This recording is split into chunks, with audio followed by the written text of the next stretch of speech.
مفتی سلطان کے بیانات کے لیے مفتی سلطان آفیشل کو سبسکرائب کریں۔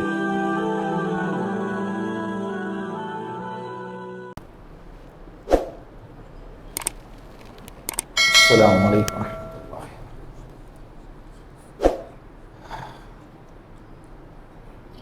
24واں پارہ پاؤں تک پڑھا گیا۔ گزشتہ کل سورہ یاسین کا تذکرہ چل رہا تھا۔ اللہ کے رسول صلی اللہ علیہ وسلم نے فرمایا کہ جو شخص فجر کی نماز کے بعد سورہ یاسین کی تلاوت کرے گا، اللہ رب العزت دن بھر کی ضرورتیں حاجتیں اللہ اس کی پوری فرمائیں گے، اور جو شام میں پڑھیں گا صبح تک کی حاجتیں اللہ اس کی پوری فرمائیں گے۔ ایک روایت میں ہے اللہ کے رسول صلی اللہ علیہ وسلم نے فرمایا کہ جو شخص ایک دفعہ سورہ یاسین کی تلاوت کرے گا، اللہ اس کو 10 قرآن کریم کے پڑھنے کا ثواب عطا کریں گے۔ کتنے؟ 10۔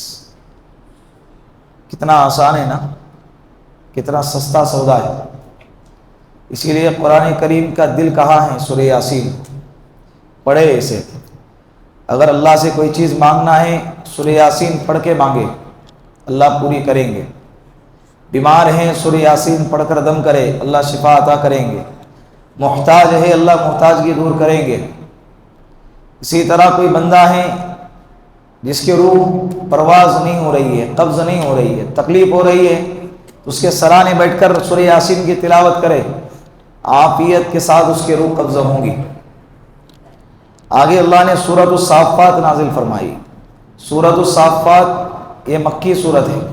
بسم اللہ الرحمن الرحیم، والصافات صفا فالزاجرات زجرا فالتالیات ذکرا ان الہکم لواحد۔ 3 قسمیں کھائی ہے اللہ نے۔ قسم ہے مجھے ان لوگوں کی جو صف باندھ کر کھڑے ہیں۔ کیا باندھ کر؟ صف باندھ کر کھڑے۔ فالزاجرات زجرا، قسم ہے مجھے ان لوگوں کی جو ڈانٹ ڈپٹ کرتے ہیں، روک ٹوک کرتے ہیں۔ کیا کرتے ہیں؟ روک ٹوک۔ فالتالیات ذکرا، قسم ہے مجھے ان لوگوں کی جو قرآن کریم کی تلاوت کرتے ہیں۔ ان الہکم لواحد، تمہارا رب، تمہارا معبود واحد ایک ہے۔ کیا ہے؟ اب یہ جن کی صفتوں کی قسمیں اٹھائی اللہ نے، یہ فرشتوں کی صفتیں ہیں۔ کس کی؟ اللہ کے رسول صلی اللہ علیہ وسلم نے فرمایا کہ فرشتے قطار در قطار صف میں کھڑے ہیں، بے شمار فرشتے ہیں۔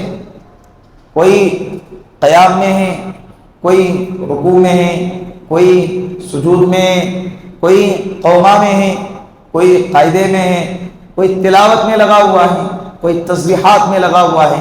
الغرض ہر کسی کو اللہ رب العزت نے اپنے اپنے عبادت پر معمور کیا ہے۔ اللہ نے ان کے عظیم صفتوں کا تذکرہ کیا کہ سب باندھ کر کھڑے ہیں۔ اللہ کے رسول نے فرمایا اللہ کو نماز کے اندر اور اجتماعی کاموں کے اندر ترتیب پسند ہے۔ کیا پسند ہے؟ ترتیب پسند ہے۔ اچھا لگتا ہے نا، ایک صف میں کھڑے ہو گئے محمود و ایاز، نہ بندہ رہا نہ بندہ نواز۔ یہ اسلام کی خوبصورتی ہے۔ یہ اسلام کی کیا ہے؟ خوبصورتی ہے۔ بادشاہ بھی ہوں گا اور فقیر بھی ہوں گا۔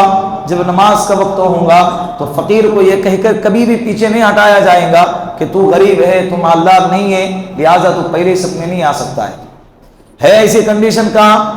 اسلام کی یہ سب سے بڑی خوبصورتی ہے، الحمدللہ۔ دوسرے نمبر پر اللہ نے قسم اٹھائی فالزاجرات زجرا، روک ٹوک کرتے ہیں۔ فرشتوں کی روک ٹوک 2 طرح کی ہے۔ ایک بعض فرشتے وہ ہیں جو بادلوں کو ایک جگہ سے دوسری جگہ پہ ہٹاتے ہیں، بادلوں کو ایک جگہ سے دوسری جگہ پر ہٹاتے ہیں جہاں پر اللہ کا حکم ہوتا ہے، یا بادلوں کو ایک جگہ سے دوسری جگہ جانے سے روکتے ہیں تاکہ اپنی جگہ سے ہلے نہیں۔ دوسری تشریح اس کی یہ فرمائی کہ فرشتے جب کوئی بندہ گناہ کا کام کرتا ہے تو اس کو نصیحت کرتے ہیں، اس کو تلقین کرتے ہیں کہ بھائی یہ مت کر، اللہ کے بندے یہ مت کر۔ جس طرح سے اللہ کے رسول کی ایک روایت ہے کہ جب بندہ مسجد میں اللہ کے گھر میں دنیاوی بات چیت کرتا ہے تو اللہ کے رسول نے فرمایا ایک فرشتہ کہتا ہے یا عباد اللہ اسکت، اے اللہ کے بندے خاموش ہو جا۔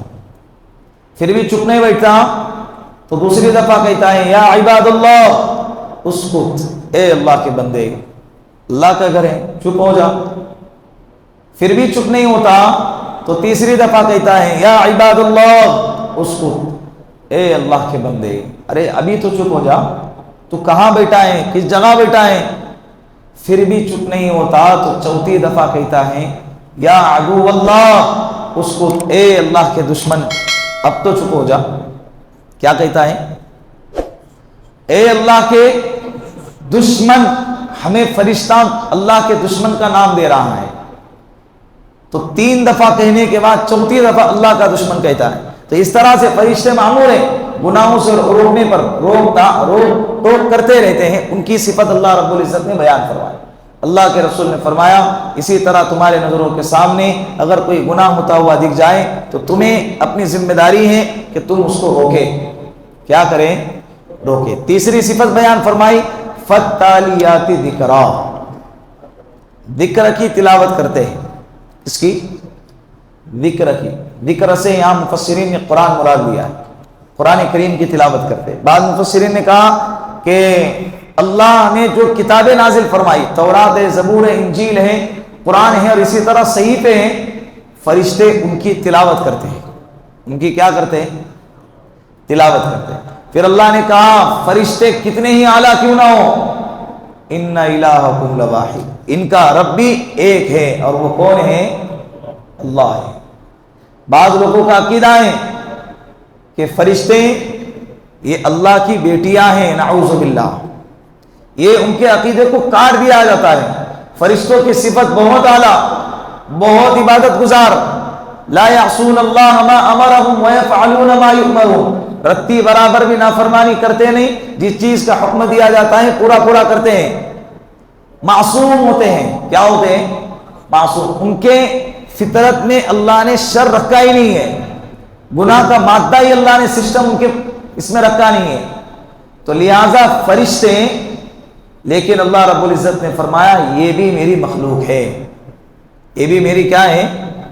اللہ کے علاوہ اس کائنات میں جو بھی ہیں وہ سب کے سب مخلوق ہے اور اللہ خالق ہے۔ کیا ہے؟ خالق۔ سورۃ الصافات میں آگے اللہ رب العزت نے سورہ یونس کا بھی، حضرت یونس علیہ السلام کا بھی تذکرہ کیا، اسی طرح حضرت ابراہیم علیہ السلام کا بھی تذکرہ کیا۔ حضرت ابراہیم علیہ السلام کے بارے میں ہے، میں نے گزشتہ بھی فرمایا تھا کہ اس جگہ پر آئیں گا سورہ صافات میں۔ حضرت ابراہیم علیہ السلام کی عمر تقریباً 80 سال کے قریب ہو گئی ہے، ان کو کوئی اولاد نہیں ہے، اللہ سے دعا مانگ رہے، اللہ سے دعا مانگ رہے۔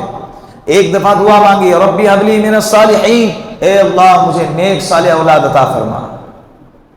اللہ رب العزت نے 80 سال کی عمر میں ان کو ایک بہترین اولاد کی خوشخبری سنا دی۔ فبشرناہ بغلام حلیم، کون سی اولاد؟ بردبار، صبر کرنے والی، سمجھدار اولاد کی اللہ نے خوشخبری سنا دی۔ 80 سال کی عمر کے بعد ان کو ایک بیٹا ہوا جس کا نام اسماعیل، کیا نام ہے؟ اسماعیل علیہ السلام۔ انہی کی نسل سے میرے اور آپ کے آقا جناب رسول اللہ صلی اللہ علیہ وسلم پیدا ہوئے۔ حضرت اسماعیل علیہ السلام تھوڑے سے بڑے ہو گئے۔ اب دیکھیں ایک باپ کو بڑی عمر کے بعد جب بیٹا یا کوئی اولاد مل جاتی ہے تو اس سے کتنا دل لگاتا ہے۔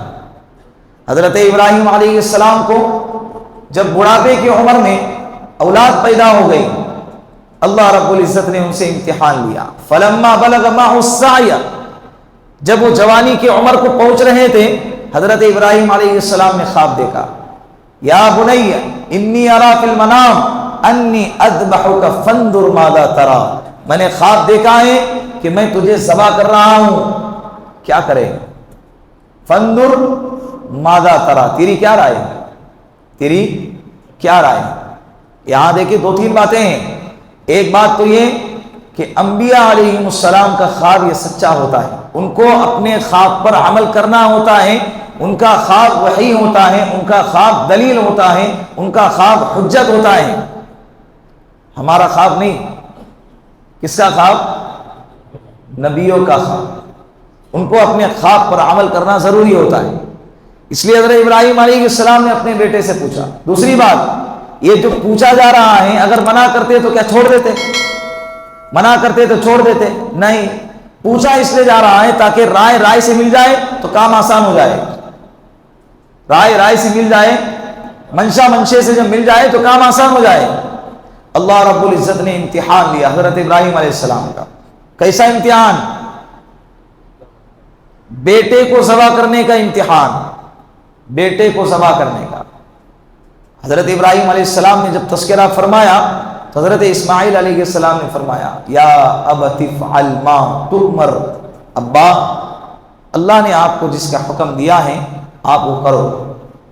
ففعل ما تؤمر ستجدنی انشاء اللہ من الصابرین. آپ مجھے صبر کرنے والا پائیں گے. آپ مجھے کیسا پائیں گے؟ چوں چرا بھی نہیں کروں گا میں. اسی طرح اولاد کو بھی چاہیے ماں باپ کے تعلق سے، ماں باپ کو بھی چاہیے اولاد کے تعلق سے، جب بات شریعت کی، جب بات دین کی، جب بات اللہ کی رضا کی، اللہ کے حکم کی آ جائے تو اپنے سر کو جھکانا ہے. اپنے سر کو کیا کرنا ہے؟ جھکانا ہے. بات ختم ہو گئی. دین آ گیا، ابا تمہاری بھی نہیں سنوں گا. باپ ہے بیٹا تیری بھی نہیں سنوں گا.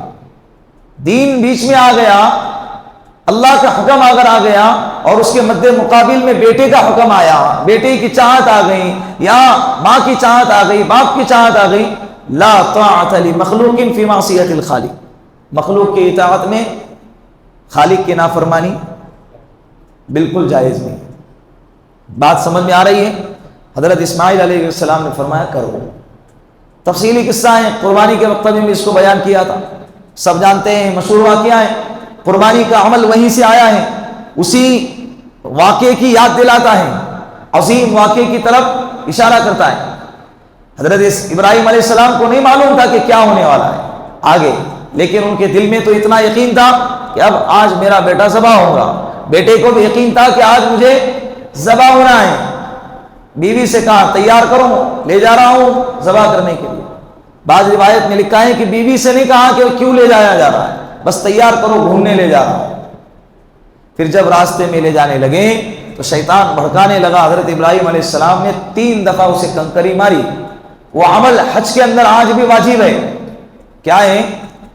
آج بھی واجب ہے. حالانکہ اس جگہ شیطان نہیں ہوگا، لیکن وہ یاد اللہ کو وہ عمل اتنا پسند آیا کہ قیامت تک کے لیے امت محمدیہ کے لیے اس عمل کو ضروری قرار دیا. اس کے بغیر حج مکمل نہیں ہوگا. بات سمجھ میں آ رہی؟ حضرت ابراہیم علیہ السلام نے اسماعیل علیہ السلام کو جب ذبح کرنے کا ارادہ کیا، بیٹے نے ابا سے کہا ابا میرے آنکھوں پہ پٹی باندھی ہے، کہ ایسا نہ ہو کہ آپ باپ ہیں آپ کا ہاتھ کانپے. آنکھوں پہ پٹی باندھی گئی. فلما اسلما وتلہ للجبین، اوندے لٹایا، پیشانی کے بال پکڑے ذبح کرنے کے لیے. ایک دفعہ چھری ہاتھ میں لے کر آسمان کی طرف دیکھا حضرت ابراہیم علیہ السلام نے. جیسے ہی دیکھا فرشتوں میں کوہرام مچ گیا، کیونکہ انہیں بھی نہیں معلوم نا آگے کیا ہونے والا ہے. اس کا علم تو کس کو ہے؟ صرف اللہ کو ہے، صرف اللہ کو ہے، صرف اللہ کو ہے. آگے کیا ہونے والا ہے فرشتوں کو بھی اس کا علم نہیں ہے. او کوہرام مچ گیا فرشتوں میں. اب بیٹا ذبح ہوگا، 80 سال کے بعد ملا ہے بیٹا، اور حضرت ابراہیم علیہ السلام جیسا نبی اس کو ذبح کرے گا. حضرت ابراہیم علیہ السلام نے چھری ہاتھ میں لیا، آسمان کی طرف چہرہ کیا اور اللہ سے کہا اے اللہ تجھے کیا لگا؟ اس دل میں میرے بیٹے کی محبت آئی ہے، اس لیے تم اس سے یہ قربانی مانگتا ہے. اے اللہ تو نے تو 1 اسماعیل دیا ہے، اگر تو 100 اسماعیل بھی دیتا نا، اللہ تیری قسم تیرے محبت میں تیرے حکم پر سب کو ذبح کر دیتا. سب کو کیا کر دیتا؟ سبحان اللہ، کیا جذبہ تھا. اسی لیے اللہ رب العزت نے حضرت ابراہیم علیہ السلام کو خلیل اللہ کا لقب عطا کیا. کس کا لقب عطا کیا؟ ایسے ہی نہیں قربت کے منازل طے کیے جاتے ہیں، اس کے لیے قربانیاں دینا پڑتی ہے. کیا دینا پڑتا ہے؟ قربانیاں پیش کرنا پڑتا ہے. آج ہم سے قربانی نہیں ہوتی ہے. تھوڑی دیر کے لیے لائٹ چلی جائے، پسینہ شروع ہو گیا، یہ الفاظ مسجدوں کی آوازیں گونجنا شروع ہو جاتی ہے. کیا ہے؟ مچھر کاٹ رہے، پسینہ نکل رہا. 10 منٹ، کتنے؟ 10 منٹ اللہ کے سامنے کھڑے. کس کے؟ اگر ایسے ہی کوئی بندہ منتری چھنتری کے سامنے کھڑا ہو جائے نا، اور ایک مچھر اور ایک چھپکلی بھی اگر گھس جائے نا اندر، اب انسان کے کپڑوں میں چپ کر کے کھڑا ہو جائے گا. جو بھی ہوگا دیکھا جائے گا بھائی بعد میں. کس کے سامنے کھڑے؟ ادب سے کھڑے رہو. چپ رہا ہے، اکڑ کے بیٹھا ہوا ہے، نیچے سے کیل چبھ رہی ہے، پھر بھی حضرت ادب سے بیٹھے ہیں. دیکھیں گے بعد میں جو بھی ہوگا، لیکن ایسوں کے سامنے بیٹھنے کا موقع بار بار ملتا نہیں ہے. جن کی کوئی اوقات نہیں ہے، جن کی کوئی حیثیت نہیں ہے، اس کا اتنا احترام ہے. اللہ کے سامنے کھڑے ہیں، کتنا احترام ہونا چاہیے. بات سمجھ میں آ رہی ہے؟ حضرت ابراہیم علیہ السلام نے جب ذبح کرنے کا ارادہ کیا تو ذبح ہی نہیں ہو رہے، ذبح ہی. تو جب پٹی کھول کر دیکھا تو اسماعیل علیہ السلام تو کھڑے ہیں، لیکن ان کے جگہ پہ دمبا ذبح ہو چکا ہے. مفسرین کہتے ہیں جب چھری چلانے کی نوبت آئی، اللہ نے حضرت جبرائیل علیہ السلام سے فرمایا، اے جبرائیل جاؤ، جنت سے ایک دمبا لے کر جاؤ اور جا کر اس چھری کے نیچے رکھ دینا. اگر یہ چھری اسماعیل کو رتی برابر بھی خروش پیدا کریں گی نا، تیرا نام فرشتوں کے فہرست سے مٹا دوں گا. اللہ کے رسول صلی اللہ علیہ وسلم کو حضرت جبرائیل علیہ السلام نے فرمایا، یہ حکم مجھے آسمان پہ دیا گیا اس وقت جس وقت حضرت ابراہیم علیہ السلام چھری چلانے کے لیے آگے بڑھے تھے. یہ فرشتوں کی رفتار ہوتی ہے. کیا ہوتی ہے؟ اللہ کا نظام ہے. اسماعیل علیہ السلام کھڑے ہیں، حضرت اور ابراہیم علیہ السلام نے دمبے کو ذبح کیا جو جنت کا دمبا تھا. اللہ رب العزت نے فرمایا، قد صدقت الرؤیا، اے ابراہیم تو نے خواب کو سچ کر دکھایا. انا کذالک نجزی المحسنین، اور ہم احسان کرنے والوں کا ایسا ہی بدلہ دیا کرتے ہیں. اب قیامت تک داستان سنائی جائیں گی. اور کیا مقام عطا کیا ابراہیم علیہ السلام کو. جتنے بھی نبی آئے، بنی اسماعیل، بنی اسرائیل، جتنے بھی نبی آئے ہیں، سب کے سب کس کے خاندان میں سے؟ حضرت ابراہیم علیہ السلام. یہودی کہتا ہے ابراہیم علیہ السلام ہمارے، یا عیسائی کہتے ہیں ابراہیم علیہ السلام ہمارے، اور مسلمان کہتے ہیں ابراہیم علیہ السلام. یہ شرف کس کو حاصل ہے؟ ابراہیم علیہ السلام کو حاصل ہے. آگے اللہ رب العزت نے سورہ صاد نازل فرمائی، صاد والقرآن ذی الذکر. اس کے اندر سورہ سجدے کی آیت ہے. اس سجدے کی آیت والا جو صفحہ ہے نا سورہ صاد میں، حضرت داؤد علیہ السلام کے قصہ ہے پورا اس صفحے کے اندر. حضرت داؤد علیہ السلام ایک دفعہ رات میں اپنے گھر میں ایک نظام بنایا ہوا تھا. 24 گھنٹے ان کے گھر کے افراد کوئی نہ کوئی اللہ کے ذکر میں مشغول ہوگا. باری لگائی ہوئی تھی، 1 گھنٹہ تو عبادت کرے گا، 1 گھنٹہ تو عبادت کرے گا، 1 گھنٹہ تو. 24 گھنٹے میں سے ہر لمحہ ان کے خاندان کا ہر فرد اللہ کی عبادت میں مشغول ہوتا تھا. کوئی گھنٹہ کوئی منٹ ایسا خالی نہ ہوتا جس میں ان کے گھر کا کوئی فرد اللہ کی عبادت میں مشغول نہ ہو. رات کے وقت میں عبادت کر رہے تھے. یہ بادشاہ تھے، خلیفہ تھے، پہرے داری تھی، کوئی آسانی سے اندر نہیں آ سکتا تھا. لیکن اچانک ان کی عبادت کی جگہ پہ ایک شخص آیا. وہ ڈر گئے، کہنے لگا کہ ڈرو نہیں، ڈرو نہیں، میں تمہیں تکلیف دینے کے لیے نہیں آیا. مفسرین کہتے ہیں وہ فرشتہ تھا، کوئی انسانی شکل میں آیا تھا، اور آ کر کہنے لگا، اذ دخلوا علی داؤد ففزع منهم، ڈر گئے حضرت داؤد علیہ السلام. قالوا لا تخف، وہ کہنے لگے ڈرو نہیں. خصمان بغى بعضنا على بعض فاحكم بيننا بالحق، ہم آپ کے سامنے ایک مقدمہ لے کر آئے ہیں، آپ ہمارے درمیان فیصلہ کرے کون حق پر ہے اور کون نہیں. پھر انہوں نے کہا کہ دیکھیں یہ میرا بھائی ہے، ان کے پاس 99 دمبے ہیں، میرے پاس ایک ہے، لیکن یہ کہتا ہے کہ وہ ایک بھی مجھے دے دے. حضرت داؤد علیہ السلام نے فرمایا یہ تو ظلم ہے، 99 رہنے کے باوجود پھر تیری ایک پہ اس کی نظر ہے اور تیرا ایک مانگ رہا ہے، یہ تو ظلم ہوا نا۔ حضرت داؤد علیہ السلام کو احساس کروایا گیا کہ تم نے یہاں پر غلطی کی، کہ تم نے ایک طرفہ بات سن کر ظلم اور ظالم ہونے کا فیصلہ سنا دیا، تم نے دوسرے کا کلام ابھی سنا ہی نہیں۔ دوسرے کا کلام سننے سے پہلے حضرت علی فرماتے ہیں اللہ کے رسول صلی اللہ علیہ وسلم نے فرمایا کہ تمہارے سامنے اگر کوئی بندہ کوئی مقدمہ لے کر آ جائے، تم اس وقت تک فیصلہ نہ کرنا جب تک کہ تم مد مقابل دوسرے کی بات پوری نہ سن لو۔ سمجھ میں آئی؟ مثال کے طور پر ایک بندہ آیا اور آ کر کہا کہ میرے دوست نے، میرے بھائی نے یا فلاں نے میری ایک آنکھ پھوڑی ہے، تم تیش میں آ گئے اور کہا کہ اس کی قتل کر دو اسے۔ پہلے تحقیق کرو بھائی اس نے اس کی 2 آنکھ پھوڑ کر آیا ہو، اس بندے نے جو آیا ہے اس کی کس سامنے والے کی 2 آنکھ پھوڑ کر آیا ہو، اس کی کھوپڑی پھوڑ کر آیا ہو۔ پہلے اس کا کلام تو سنو، اس کا مقدمہ تو سنو، پھر جا کر جب فیصلہ کرو گے تو تم منصف ٹھہراؤ گے، ورنہ ظالم ٹھہراؤ گے۔ بات سمجھ میں آئی؟ تو جب ان کو احساس ہوا حضرت داؤد علیہ السلام کو وَإِنَّ كَثِيرًا مِّنَ الْخُلَطَاءِ لَيَبْغِي بَعْضُهُمْ عَلَى بَعْضٍ إِلَّا الَّذِينَ آمَنُوا وَعَمِلُوا الصَّالِحَاتِ وَقَلِيلٌ مَّا هُمْ وَظَنَّ دَاوُودُ أَنَّمَا فَتَنَّاهُ۔ حضرت داؤد علیہ السلام کو جب گمان ہو گیا کہ میں آزمائش میں مبتلا کیا گیا، فَاسْتَغْفَرَ رَبَّهُ وَخَرَّ رَاكِعًا وَأَنَابَ، اپنے رب سے توبہ استغفار کیا اور فوراً کس میں چلے گئے؟ حضرت ابو درداء ایک صحابی ہے، خواب دیکھا انہوں نے کہ سورہ صاد لکھ رہے ہیں، جب یہاں پر پہنچے تو سجدہ کیا، صبح اٹھ کر اللہ کے رسول صلی اللہ علیہ وسلم کو آ کر خواب بیان فرمایا اور یہ مکمل خواب بیان کیا کہ سجدے کی آیت پر پہنچ کر میں نے سجدہ کیا۔ یہ سن کر اللہ کے رسول صلی اللہ علیہ وسلم کھڑے ہو گئے اور بار بار سجدہ کرنے لگے۔ کیا کرنے لگے؟ بار بار سجدہ کرنے لگے۔ یہ ہے سورہ صاد، سورہ صافات کے بعد۔ اسی طرح آگے سورۃ الزمر ہے۔ امی عائشہ فرماتی ہیں اللہ کے رسول صلی اللہ علیہ وسلم اس وقت تک بستر پر نہیں آتے تھے جب تک کہ سورہ بنی اسرائیل اور سورہ زمر کی تلاوت نہ کر لے۔ سورہ زمر کی تلاوت نہ کر لے، 23ویں پارے کے اینڈ سے شروع ہوتا ہے، پڑھ لینا، پڑھا کریں سورہ زمر۔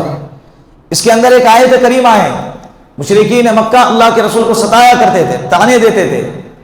اللہ کے رسول سے فرمایا گیا الیس اللہ بکاف عبدا، کہ اللہ اپنے بندے کے لیے کافی نہیں ہے؟ اللہ اپنے بندے کے لیے کافی نہیں ہے؟ کہو بے شک کافی ہے، کہو بے شک اللہ اپنے بندے کے لیے کافی ہے۔ پھر فرمایا اللہ رب العزت نے اگر ان کے خدا، ان کے معبود، جن کو یہ اپنا معبود سمجھتے ہیں، اگر اللہ کوئی تکلیف پہنچانا چاہیں، سارے خدا مل کر بھی اگر اس کو دور کرنا چاہیں تو نہیں کر سکتے، اور اگر اللہ کوئی رحمت نازل کرنا چاہیں اور سارے خدا ان کے خدا، ان کے الزام میں ان کے خدا مل کر بھی اگر اس کو روکنا چاہیں تو کوئی روک نہیں سکتا۔ قل حسبی اللہ، اے نبی جی آپ کہہ دیجئے میرا اللہ میرے لیے کافی ہیں، علیہ یتوکل المتوکلون، میں تو صرف اللہ کی ذات پر ہی کیا کرتا ہوں؟ بھروسہ کرتا ہوں۔ آگے سورہ زمر کے اخیر کا جو رکوع ہے، یہاں پر دیکھیں اللہ رب العزت نے قیامت کا منظر کھینچا ہے۔ میں نے کہا بار بار توحید کا تذکرہ ہوگا، سورہ صاد میں بھی توحید کا تذکرہ، صافات میں بھی توحید کا تذکرہ، اسی طرح سورہ زمر میں بھی توحید کا تذکرہ۔ یہ توحید کے تذکرے کے ساتھ ساتھ اللہ قیامت کا تذکرہ بھی کرتے رہیں گے۔ اصل تو قیامت ہی ہے، اصل تو کیا ہے؟ اس لیے کہ دنیا فانی ہے، قیامت کے بعد جو دنیا آنے والی ہے، جو آخرت آنے والی ہے، وہ باقی ہے، اور فنا ہونے والی چیز ہمیشہ کمزور ہوتی ہے، باقی رہنے والی چیز مضبوط ہوتی ہے۔ بات سمجھ میں آ گئی؟ جب کل قیامت کے دن جہنمیوں کے بارے میں جہنم میں جانے کا فیصلہ سنایا جائے گا تو اللہ رب العزت نے اس منظر کو کھینچا ہے، وسیق الذین کفروا الی جہنم زمرا، کافروں کو جہنم کی طرف جماعت بنا کر جب ہانکا جائے گا، کیا کیا جائے گا؟ ہانکا جائے گا حتی اذا جاؤہا فتحت ابوابها، جب وہ جہنم کے پاس آئیں گے تو ان کے لیے جہنم کے دروازے کھولے جائیں گے. کیا کیے جائیں گے؟ جہنم کے دروازے. وقال لهم خزنتها، جو دروازے پہ جو انچارج ہوں گا، جو خزانچی ہوں گا، وہ کہے گا الم یاتکم رسول منکم یتلون علیکم آیات ربکم، کیا تمہارے پاس خدا کا کوئی پیغمبر نہیں آیا تھا جو تم کو قرآن کی آیتیں پڑھ کر سنا تھا؟ وَيُنذِرُونَكُمْ لِقَاءَ يَوْمِكُمْ هَذَا، اور آج کے دن کے لیے تم کو ڈرا تھا. وہ کہیں گے قالوا بلا، ضرور آیا تھا، وَلَكِنْ حَقَّتْ كَلِمَةُ الْعَذَابِ عَلَى الْكَافِرِينَ، لیکن کافرین پر اللہ کا عذاب کا حق جو کلمہ ہے وہ ثابت ہو کر رہے گا. کیا؟ عذاب کا جو کلمہ ہے کافرین پر ثابت ہو کر رہے گا.